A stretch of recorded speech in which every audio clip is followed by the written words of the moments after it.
श्री गुरु सत्ताय नमः। सभी को प्रणाम। परम पूज्य गुरुदेव लिखते हैं, लोग कहते रहते हैं कि आध्यात्मिक जीवन कठिन है, पर अपनी अनुभूति इससे सर्वथा विपरीत है। वासना और तृष्णाओं से घिरा और भरा जीवन ही वस्तुतः कठिन एवं जटिल है। इस स्तर का क्रियाकलाप अपनाने वाला व्यक्ति जितना श्रम करता है, जितना चिंतित रहता है, जितनी व्यथा वेदना सहता है, जितना उलझा रहता है, उसे देखते हुए आध्यात्मिक जीवन की असुविधा को तुलनात्मक दृष्टि से नगण्य ही कहा जा सकता है।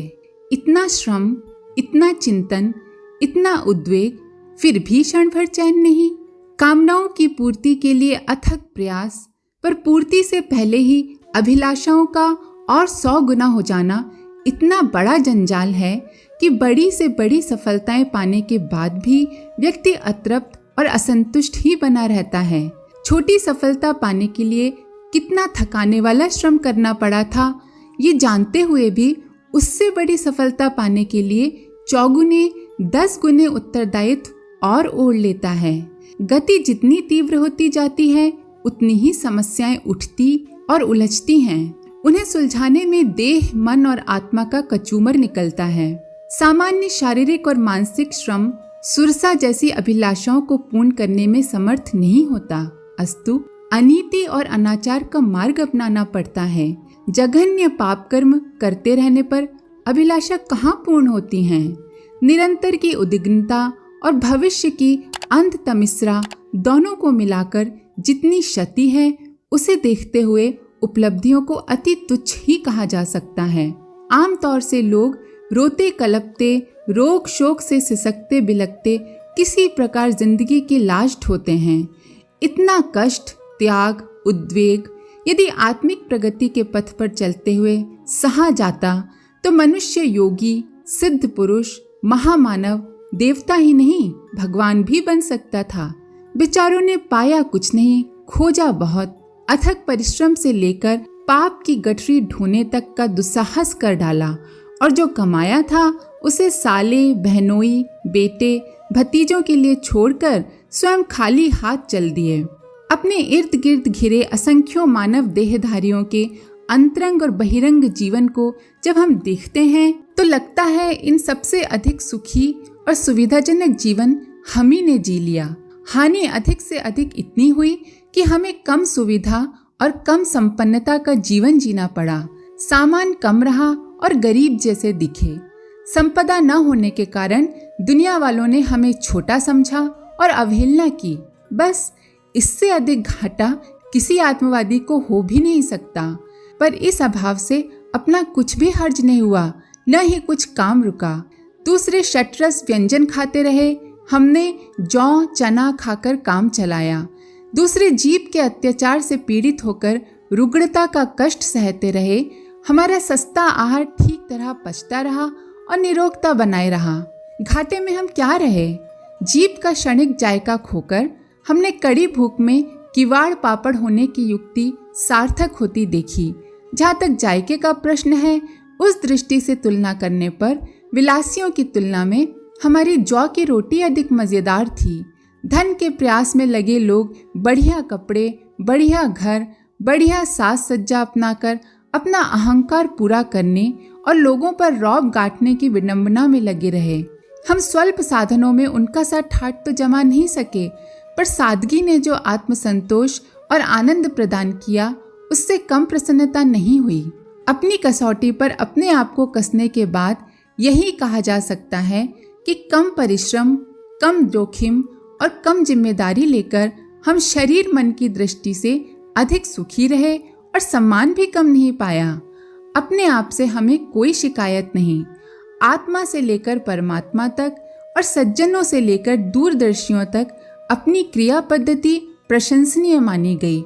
जोखिम भी कम और नफा भी ज्यादा। खर्चीली, तृष्णाग्रस्त, बनावटी, भारभूत जिंदगी पाप और पतन के पहियों वाली गाड़ी पर ही ढोई जा सकती है।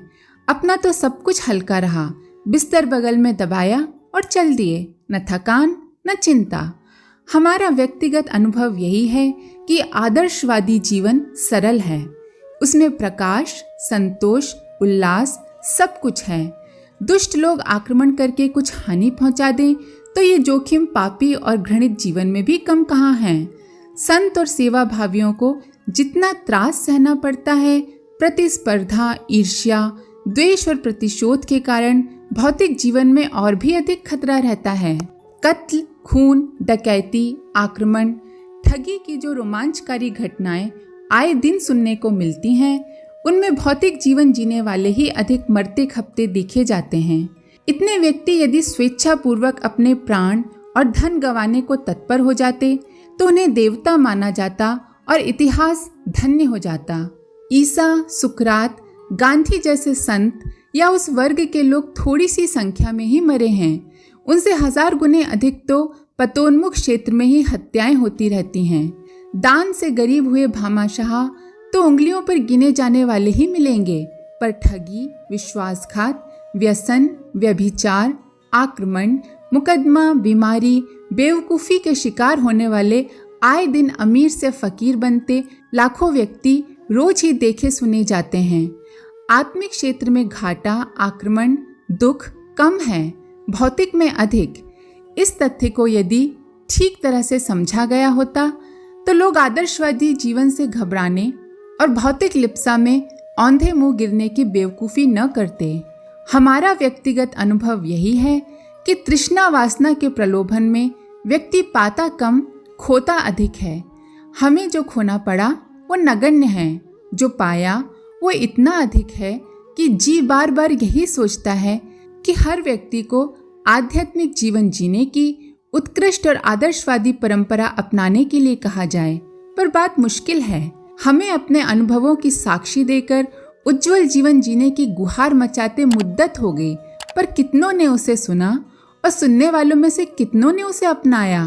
मात्रवत पर दारेशु और पर द्रव्येशु लोष्ठवत की 2 सीढ़ियां चढ़ना भी अपने लिए कठिन पड़ता यदि जीवन का स्वरूप, प्रयोजन और उपयोग ठीक तरह समझने और जो श्रेयस्कर है उसी पर चलने की हिम्मत एवं बहादुरी न होती।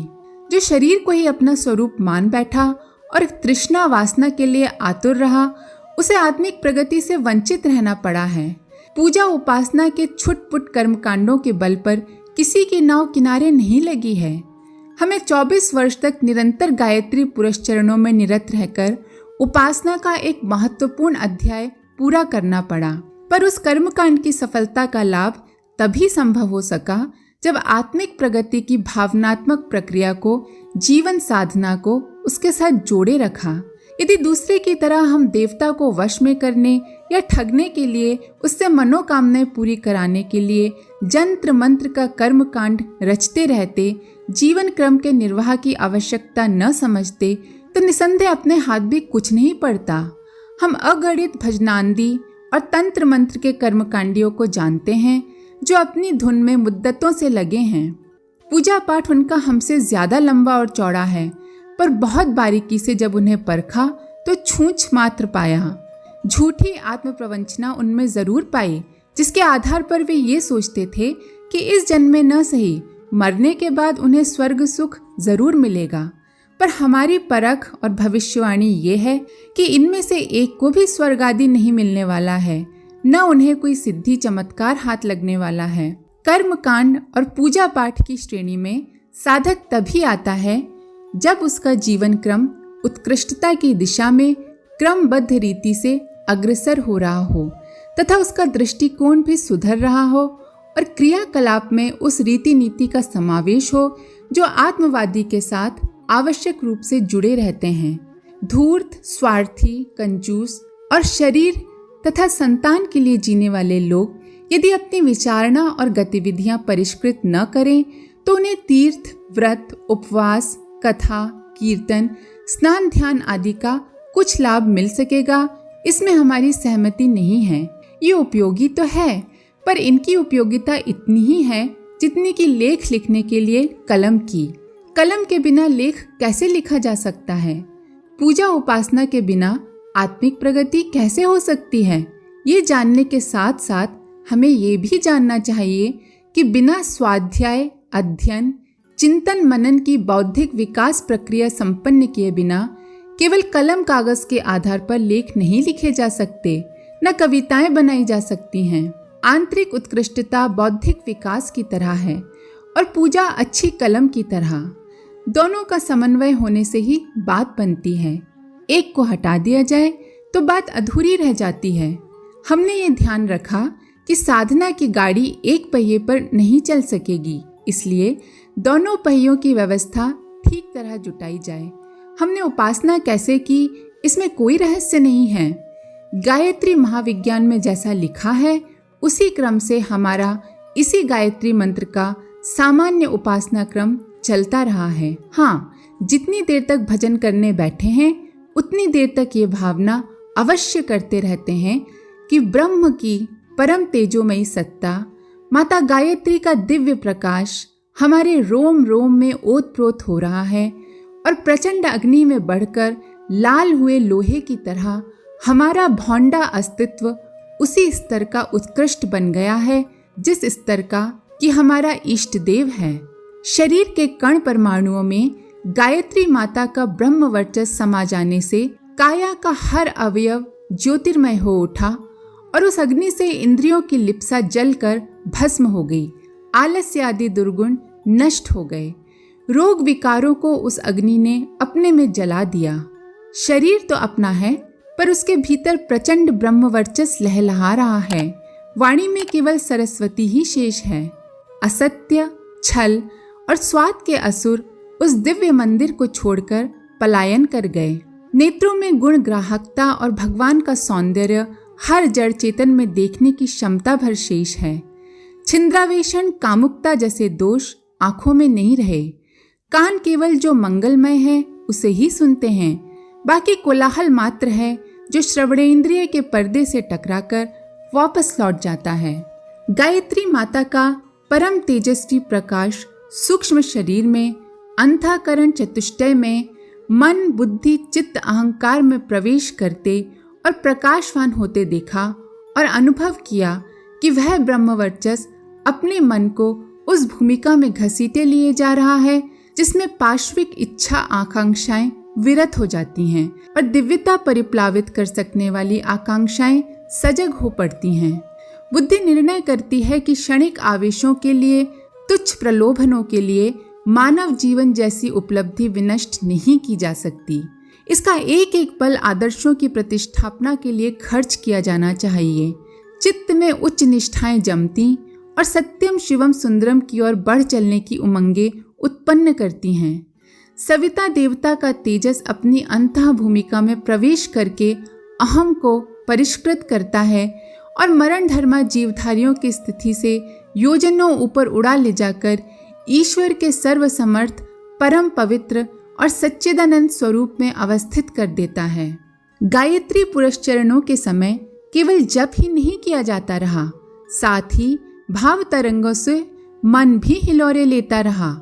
कारण शरीर यानी भाव भूमि के अंतस्थल में आत्मबोध, आत्मदर्शन, आत्मानुभूति और आत्मविस्तार की अनुभूति को अंतर ज्योति के रूप में अनुभव किया जाता रहा। लगा अपनी आत्मा परम तेजस्वी सविता देवता के प्रकाश में पतंगों के दीपक पर समर्पित होने की तरह विलीन हो गई।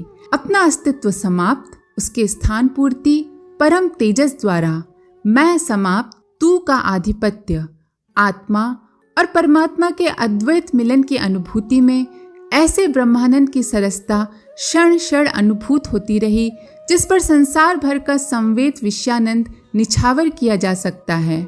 जप के साथ स्थूल, सूक्ष्म कारण शरीरों में दिव्य प्रकाश की प्रतिष्ठापना आरंभ में प्रयत्न पूर्वक ध्यान धारणा के रूप में की गई थी। पीछे वह स्वाभाविक प्रकृति बनी और अंततः प्रत्यक्ष अनुभूति बन गई। जितनी देर उपासना में बैठा गया, अपनी सत्ता के भीतर और बाहर परम तेजस्वी सविता की दिव्य ज्योति का सागर ही लहलहाता रहा और यही प्रतीत होता रहा कि हमारा अस्तित्व इस दिव्य ज्योति से ओतप्रोत हो रहा है। प्रकाश के अतिरिक्त अंतरंग और बहिरंग में और कुछ है ही नहीं। प्राण की हर स्फुरना में ज्योति स्फुल्लिंगों के अतिरिक्त और कुछ बचा ही नहीं। इस अनुभूति में कम से कम पूजा के समय की अनुभूति को दिव्य दर्शन और दिव्य अनुभव से ओतप्रोत बनाए ही रखा। साधना का प्रायः सारा ही समय इस अनुभूति के साथ बीता। पूजा के 6 घंटे शेष 18 घंटों को भरपूर प्रेरणा देते रहे। काम करने का जो समय रहा उसमें ये लगता रहा कि इष्ट देवता का तेजस ही अपना मार्गदर्शक है। उसके संकेतों पर ही प्रत्येक क्रियाकलाप बन और चल रहा है। लालसा और लिप्सा से, तृष्णा और वासना से प्रेरित अपना कोई कार्य हो रहा हो ऐसा कभी लगा ही नहीं।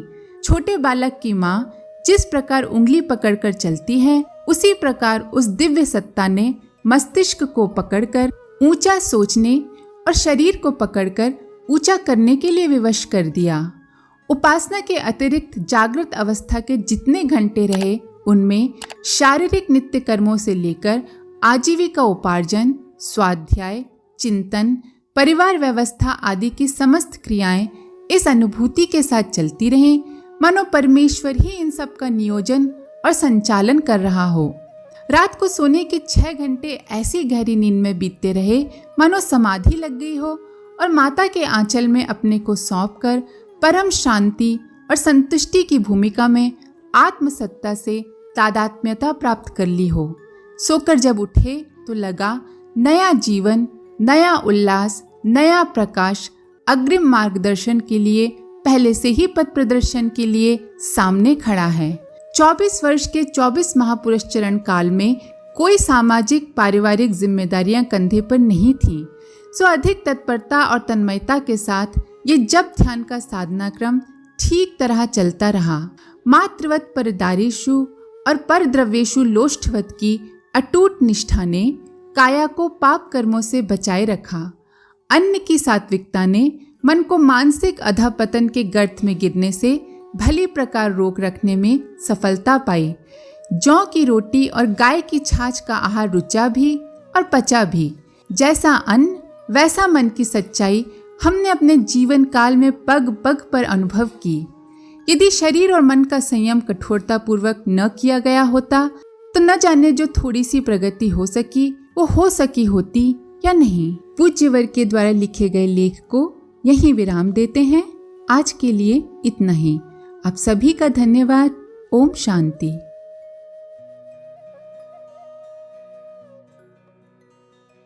हमारे YouTube चैनल को सब्सक्राइब करें और बेल आइकन को दबाकर ऑल पर क्लिक करें ताकि आने वाले सभी वीडियोस की नोटिफिकेशन आपको मिलती रहे।